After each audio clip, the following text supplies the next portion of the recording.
Hello and good afternoon, wherever you are in the world. I'm in Lagos, Nigeria. I'm Mayowa Mundili, and this is a hangout in honor of Nigeria's heroes, the fallen, the retired, and the serving. Thank you very much for joining. Today on the hangout, I have with me Sadiq Keita, who is in Malaysia, as well as Ogunleye Onyi, who is in Finland. So, gentlemen, thank you for joining the hangout. Thank you for having us. Thank you for having us. Great. So we'll just kick. I mean, there are a lot of issues we'll discuss, but before we delve into all of that, I'd like to just get your opening remarks about the Nigerian Army with general take. And of course, you know that January 15th was the Armed Forces Remembrance Day. So perhaps maybe a few words for the Nigerian Army. I'll start with you, Sadiq. Um, okay, once again, thanks for having me. Um, the thing is, our soldiers, the armed forces, we all appreciate them, but the thing is, it's not really up to us alone. We have to think about other people, the average Nigerian, because I think it's not really well known. It's not really everybody that knows this. Even the Remembrance Day, it's not every Nigerian that knows about them. So we appreciate them, but we have to make effort to let other Nigerians also know the efforts they make and the sacrifices they make every day. Thank you. Okay, so that is quite interesting, and I'm afraid perhaps true. The fact that many Nigerians do not know that January 15th is the Armed Forces Remembrance Day. I come to you, Oyin. What do you make of this? Is it, how? Because we know other dates, October 1st, some other significant dates for the country, but on this particular one, it seems as though many Nigerians actually do not know. So except maybe it comes up on the news, then they realize, oh, today is, and a lot of people have this um, tag that people were, and almost a lot of people don't know what the tag represents. So what do you make of this? How come, really? Yeah. Okay.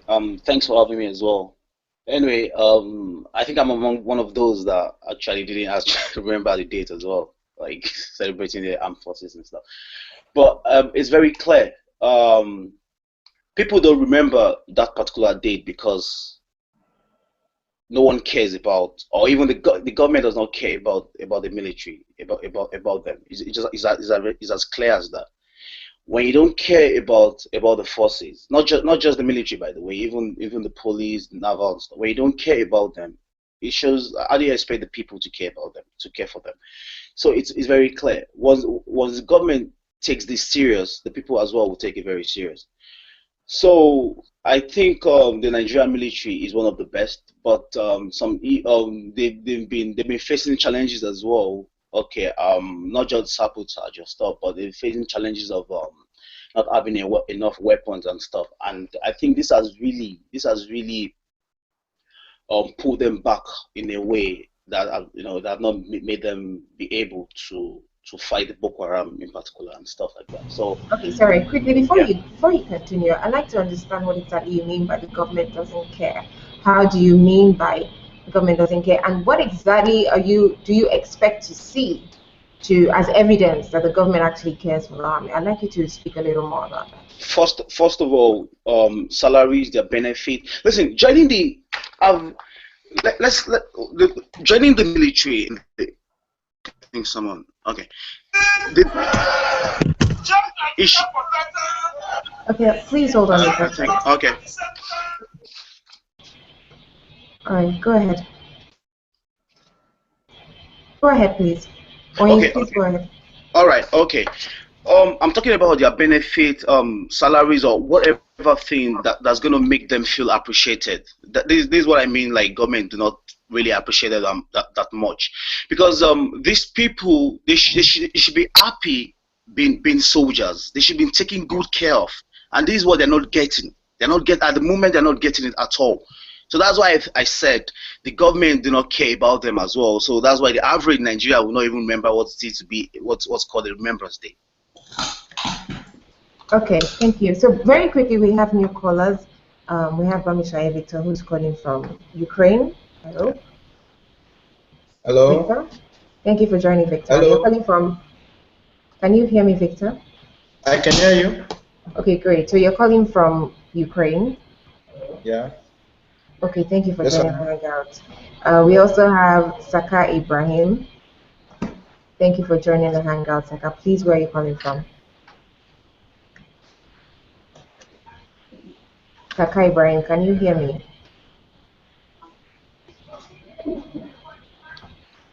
Saka Ibrahim, can you hear me? Okay, so I'll get back to Saka and Victor. Yeah, But let me I give you a can hear. quick. Oh, okay, great. So where are you calling from, Saka?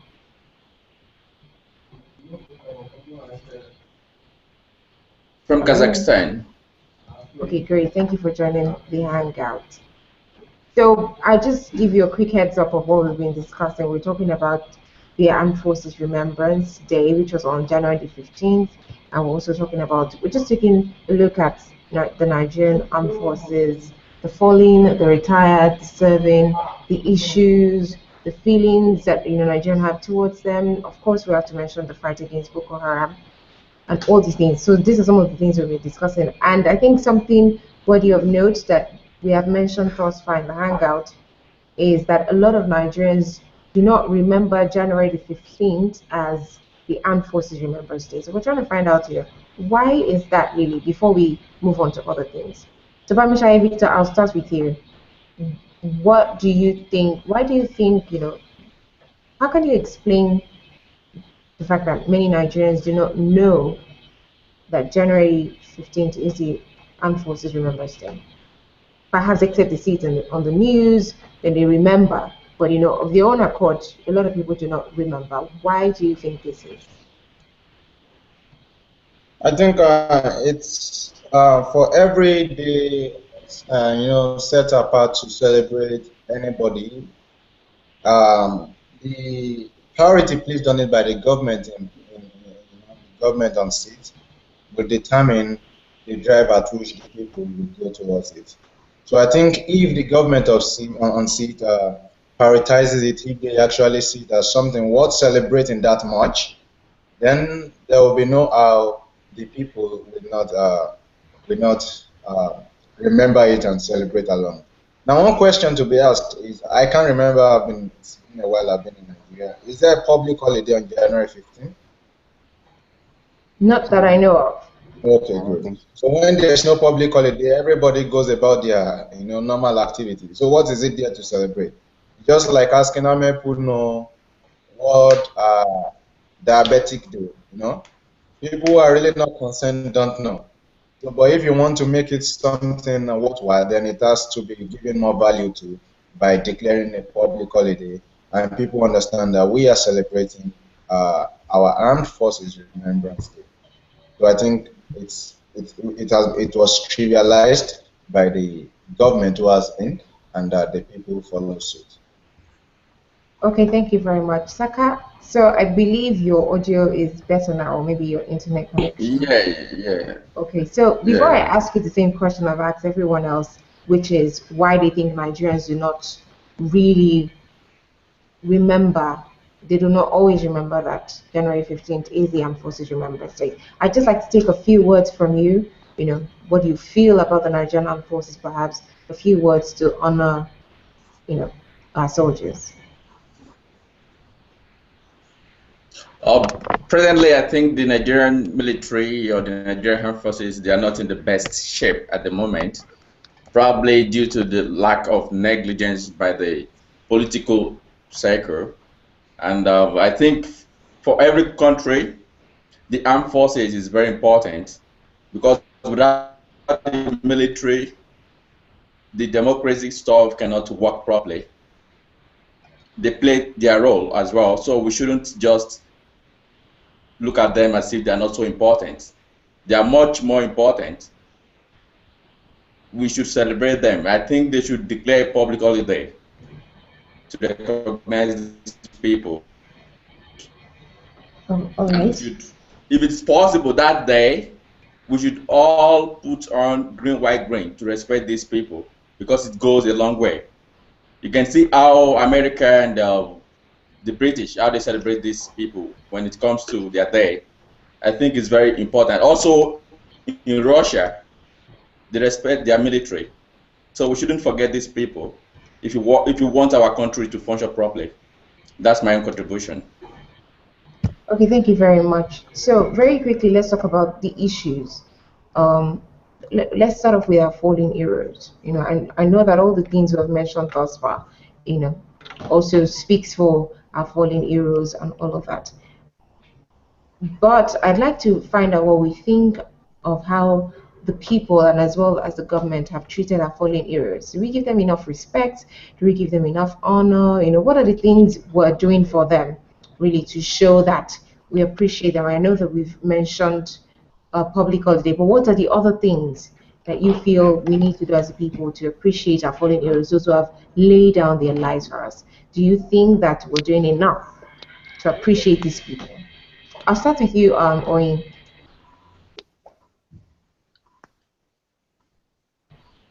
Oyin, can you hear me? Okay, so Oyin has just dropped out of the hangout. Sadiq, I'll start with you. Okay. I feel the first thing, I think the basic thing is just to be appreciated. We just have to appreciate them first before we even go to public holidays or things like that. We have to have that feeling like we've lost a brother. You understand? The moment we start feeling that way, I think that's when things will start changing, and even the soldiers and the armed forces, they will get that morale. You understand? Because right now, it's like they have this feeling that even if they die in the front lines, nobody will know. They won't be remembered, and that's just the simple fact. I think, there've been some improvements. I think there are these two people. I can't really remember their names. That lost their lives. Their pictures have been going around on the social media. I've forgotten. I don't really know their names. But that's a start. But then that's the thing. Most of the things start changing at the social media, but then they don't go down. They don't translate to the people, to the average Nigerian, because it's not every Nigerian that that has a smartphone, or that even has electricity to watch news. So it's not enough to honor them just by using their pictures and all that. But we have to make it a bigger deal than it is at the situation. Okay, let me bring an interesting twist to this. Could it be that a part of a particular region of the country, is a little disconnected? Why do I say this? Could it be that the last time there was any war was probably the last time? Please hold on a second. I need to. Okay, so the last time there was a war will probably be the last time that Nigerians really felt the presence of the armed forces. So, but in recent times, we haven't really had issues that would bring on the army, especially this side of the country, the south. But in the north is different. The north now, they see the soldiers a lot. They feel it a lot more because they see the sacrifices these people make. So is it possible that perhaps people in the south are a bit disconnected and they just go about their everyday business because they haven't really felt the presence of the armed forces, as opposed to the north where the Boko Haram battle is going on and they see them a lot more, they feel their presence a lot more and can visibly see their sacrifices. Is that possible? I think even in the north, really, the people. When you ask an average northerner what he thinks of any military person, let's just say the soldiers. They're mostly intimidated by them, because the only contact they have with them is maybe at checkpoints. You meet them at checkpoints and they're not smiling because they may have their reasons, but then they don't smile. You know, there's nothing. So I mean, I think as an average northerner, if you ask anyone what he thinks about the soldiers, just pure what's it called, fear. That's all. They're afraid of them, and there's no compassion of any kind. It's just they're afraid of the people because the way they act. So I mean that's something that they also on their side they have to do. Be more friendly, which it's really important. You don't really have to be all serious at every point. So that's the feeling in the north. I mean I think I can speak for quite a number of them. It's Okay, really so fear. They okay, fear the thank armed you. forces. Saka, I'll ask you the same question. Do you see any possibility of such a divide? In what sense? In the sense that in the north you have the presence of the military a lot more than in the south, and so perhaps it is possible for people in the north to appreciate a lot more or appreciate better the sacrifices made by our soldiers, as opposed to people in the south who don't really feel the presence of the soldiers because you see more of the police as opposed to soldiers in action. So is it possible? Yeah, the problem is just that they have crisis. That's why they have contact with these people. Normally they should be in the barrack doing their thing in the barrack, but because of the problem, they have to come out to save the people, to protect the people. So in the south, we see police often. You understand? We see police often as civilian. So if probably there is such crisis as well in the south, of course we're going to see them. And because on a normal day they're in the barrack, that doesn't mean that we should forget them, that they are not important. Because whenever there is problem, they will come out to protect us. So we should also give them a sense of belonging to show that they are part of the country. They are important because we are all depending on each other in one way or the other when the time comes. All right, thank you very much. So, Parishai, I'm coming to you now, and I'd like us to start looking at some of the issues, including payment of salaries, and especially for retired people, payment of their pensions and all that. A couple of issues have come up.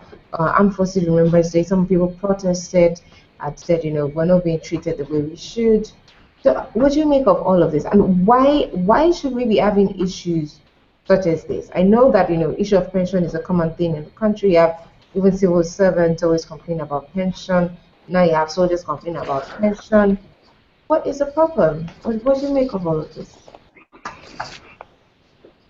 It's more central than asymptomatic. Let me put it that way. It's more theological, and it's the same thing over and over again, different sectors. So it's not pertinent or particular to just the soldiers. I think negligence has now become, the story or the present day norm of the Nigerian government, which should not be so. And I think these soldiers, once again, are a victim of government negligence. So I think the government should do more in every sector to deal with the social security of their people.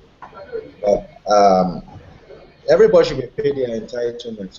What do you think of somebody who gave 35 years of his active service to Nigeria?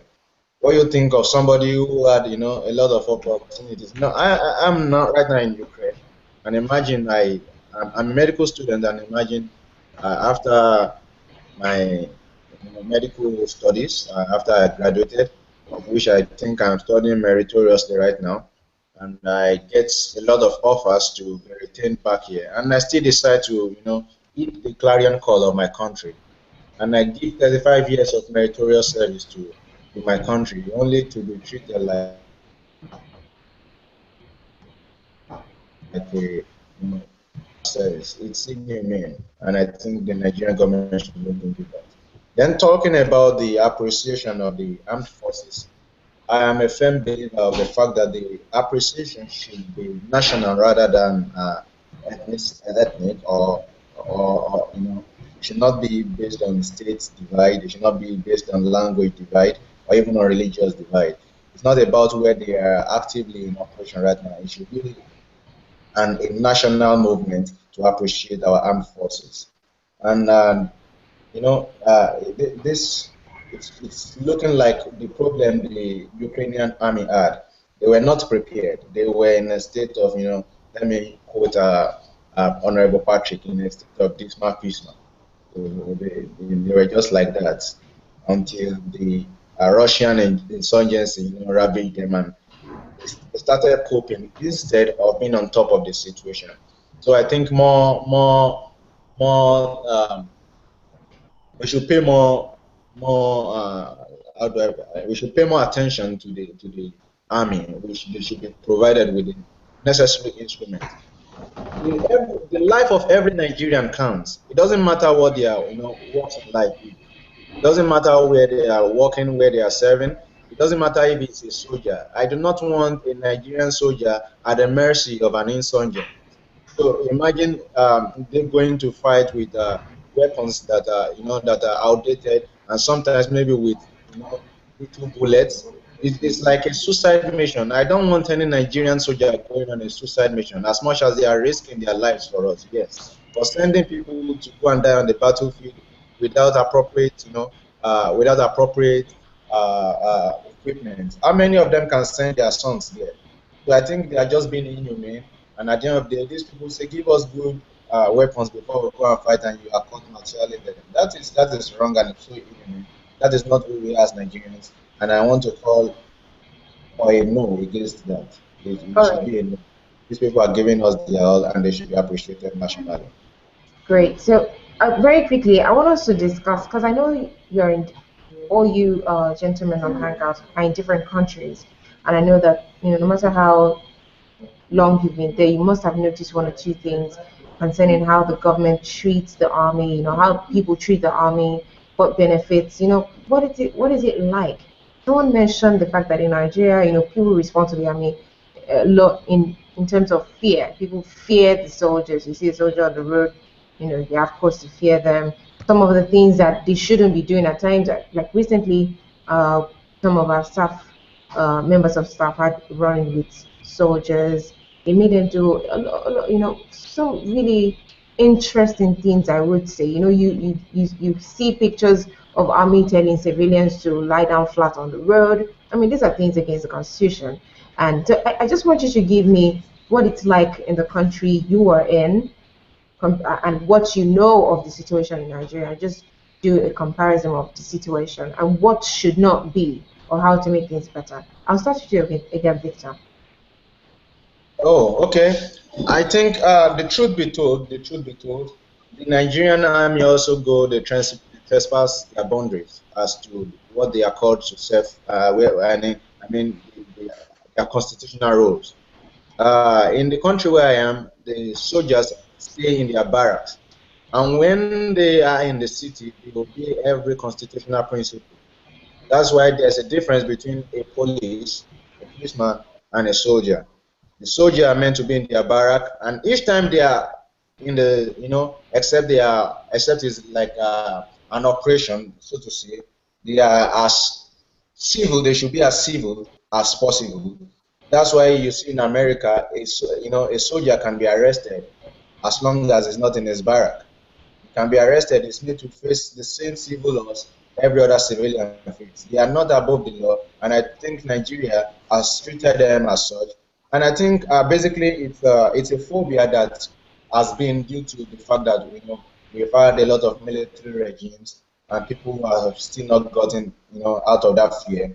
But it's also now also it even boils down to the fact that Nigerians, how many of us know our constitutional rights?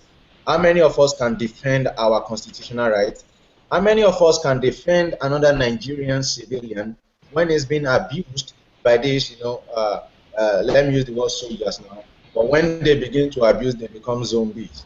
So I think it's not right for them to abuse a civilian in any way. If even suspect has to follow the court process before he's being detained. In no way is it right. It's against every human code, every human ethical code to abuse civilians, all because you have more power or more training to be soldiers. And they should remember that they are being taken care of by the taxpayers' money. So the same respect that has to be given to them, they have the duty to be reciprocated to the civilian who is responsible for their livelihood. Thank you. Let me go over to Sadiq. Now, Sadiq, Victor has mentioned a couple of things. He mentioned the fact that the Nigerians know their rights, who will speak up for fellow civilian when he's being treated wrongly by a soldier. So and so he also mentioned that soldiers should know their place and know what is right and what is not. Who do you who like let me put you on the spot. If you were to be in Nigeria and then your friend who you're maybe taking a ride with is stopped, then the soldier says, "Come down, raise up your hand, do all of that," would you speak up?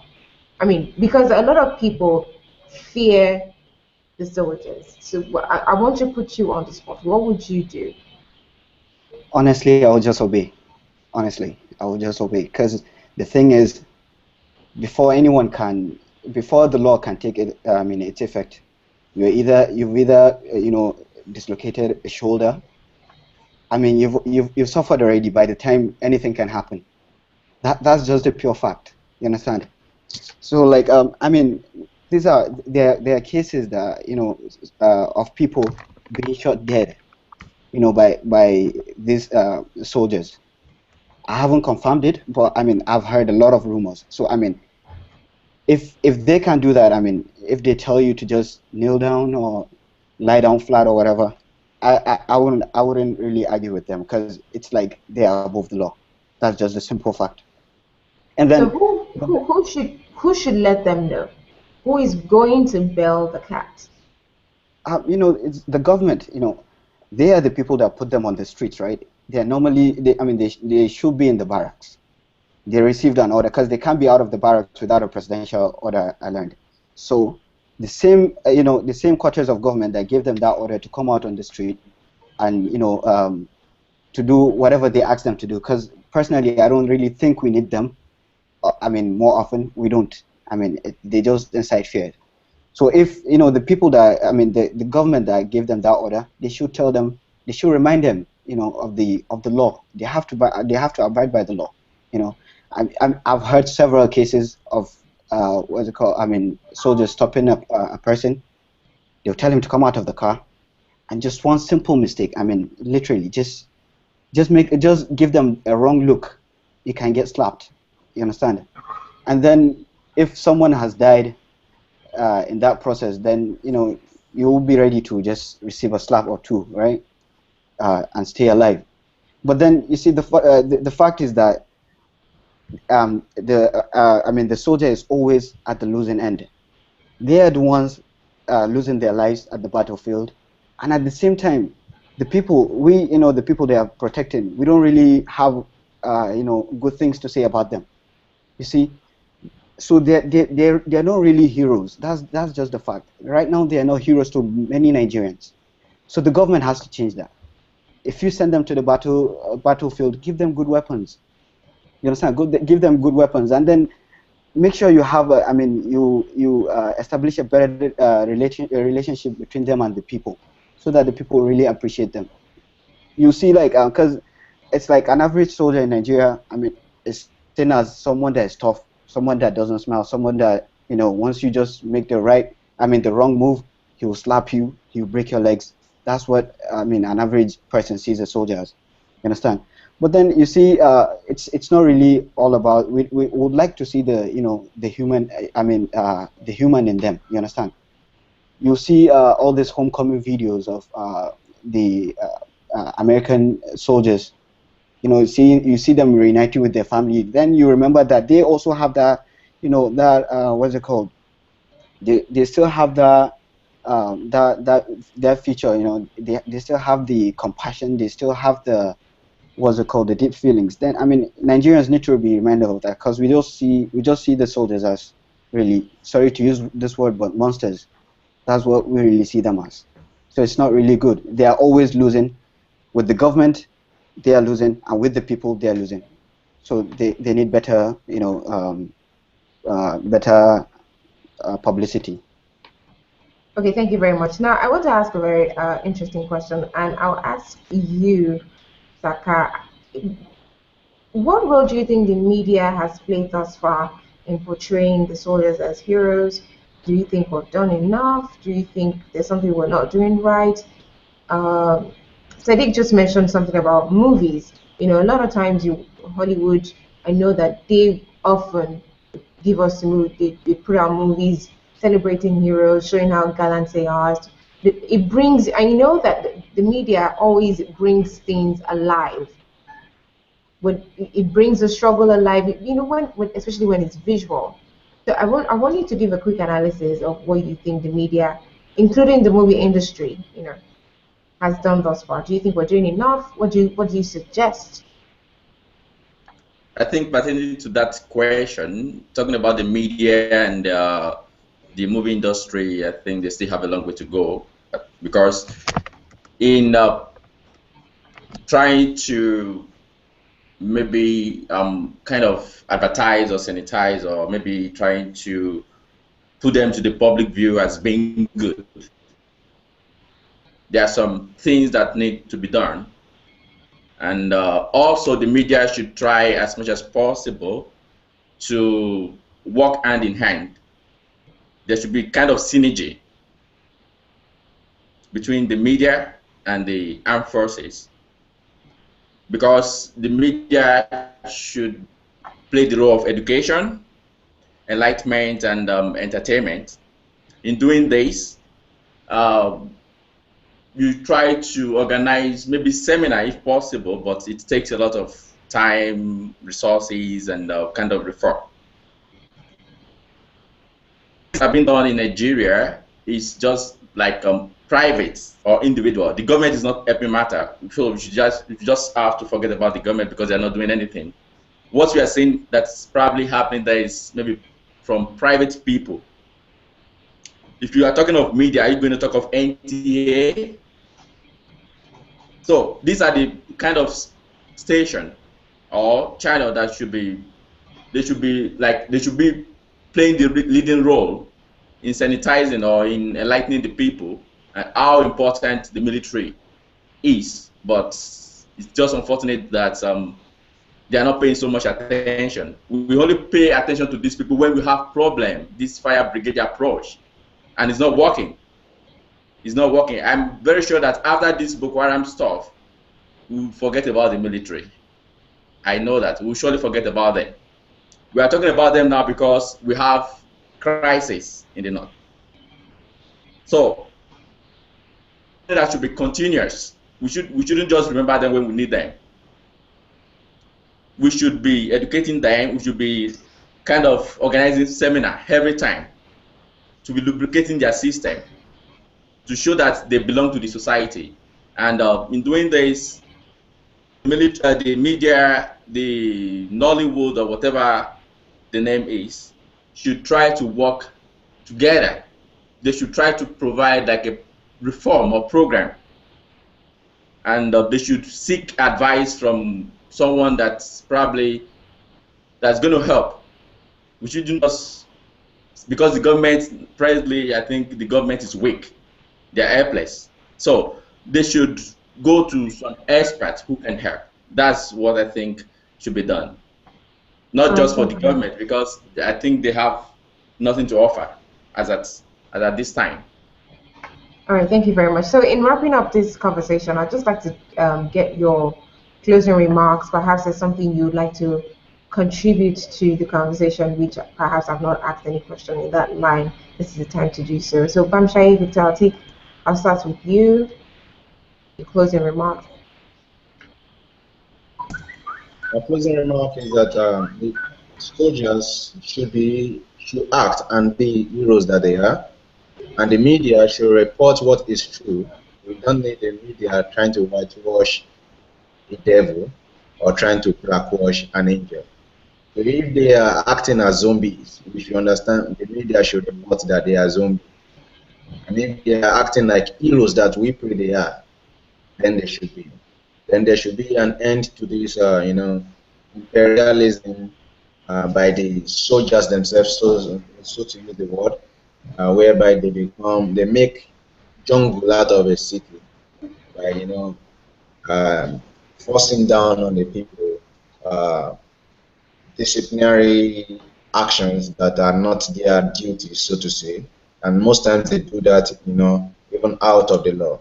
You should remember that they are not above the law, and the body or the government responsible for providing, equipment that is to fight insurgency should do that appropriately. And finally, the Nigerian army and the government should not wait until there is a war to have an enhanced army. They should not wait till there is a battle to fight before they get recruited.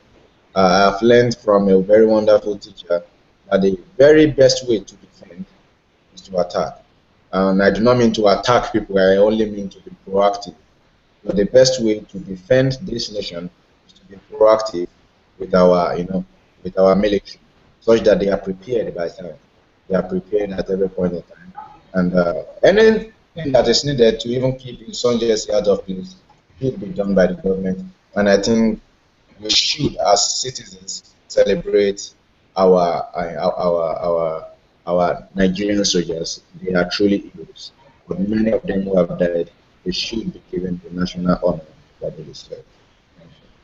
Thank you. Sadiq, your closing remarks. I think it's not just the government. The government has a role to play. The armed forces have a role to play, and Nigerians also. We also have a role to play. For the government, I mean, it's the basic things, just provide,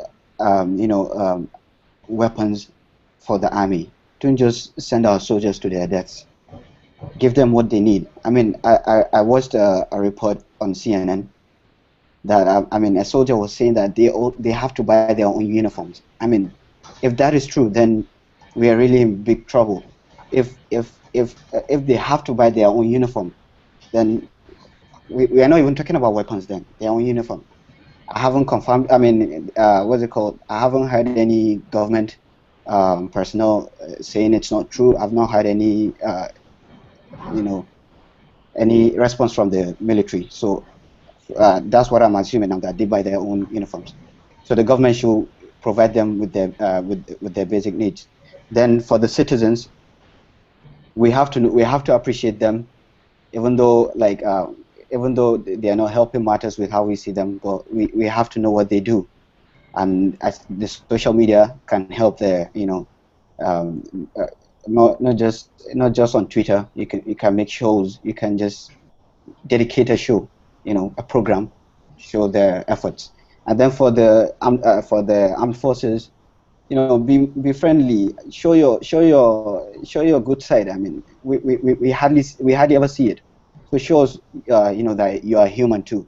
Only then, a Nigerian will know that you feel something, because we feel like you have a blocked heart.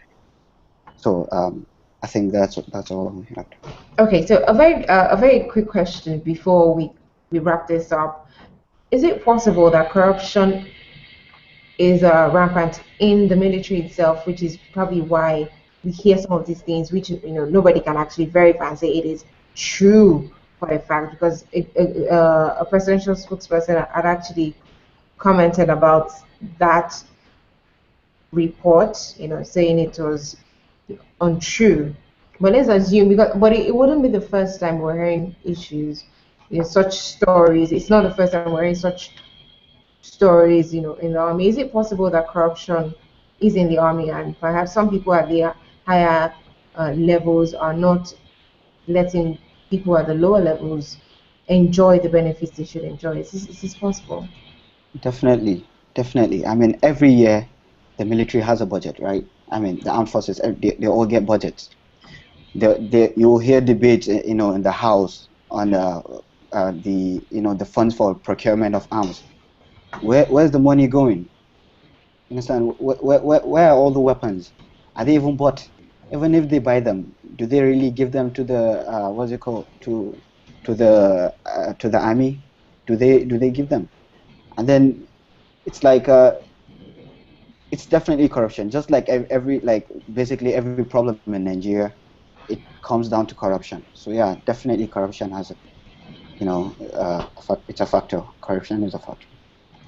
Victor, would you like to comment on this as well? Yeah, I so much believe it's corruption. I believe what the canker worm and the palmer worm ravaging our, every sector of the Nigerian state is corruption. Well, I was discussing with some friends, I think a week or two ago, and the friend made me know, though I have not confirmed, that the security votes are the only, part of the budget which are always unaccounted for. Nobody really explains what are done with the security votes. And if we should ask that from the budget we've been passing, if they've been implemented by far, in any way, then the soldiers in the northeastern states should not be complaining of, equipment, lacking equipment. We should have done a lot with it. You understand? We should have done a very great lot with it. I don't want to believe Boko Haram as organized as this Russian-backed insurgents in Ukraine. But yet, as much as they've claimed territories, well, you can see that the military they are still at least proactive. So, but the problem is, corruption.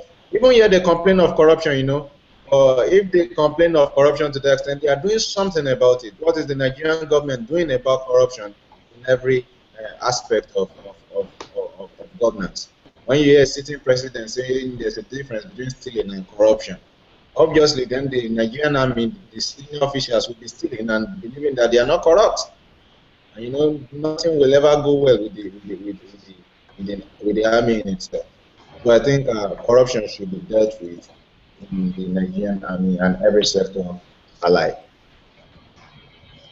All right, thank you very much, gentlemen. It's been an interesting conversation with you concerning the Nigerian Armed Forces, and I do hope that things will begin to change, because I strongly believe that things start changing when you start talking about them and taking actions. So henceforth, perhaps Nigerians would take note, appreciate the armed forces better, the government will do its part, and then perhaps we would begin to see a better side of the everyday soldiers that we see on our streets. Perhaps they'll begin to become more lively and shed that aggressive part of them and leave it in the barracks when they head into the streets. Thank you very much for joining. Of course, the conversation continues on social media. On Twitter, it's at Channels Beam, and you can head to Channels TV's Facebook and Google Plus pages to contribute and drop your comments. Thank you very much for watching. I am Mayo Wagundele, and till I see you next time, God bless Nigeria. God bless Nigeria. Thank you.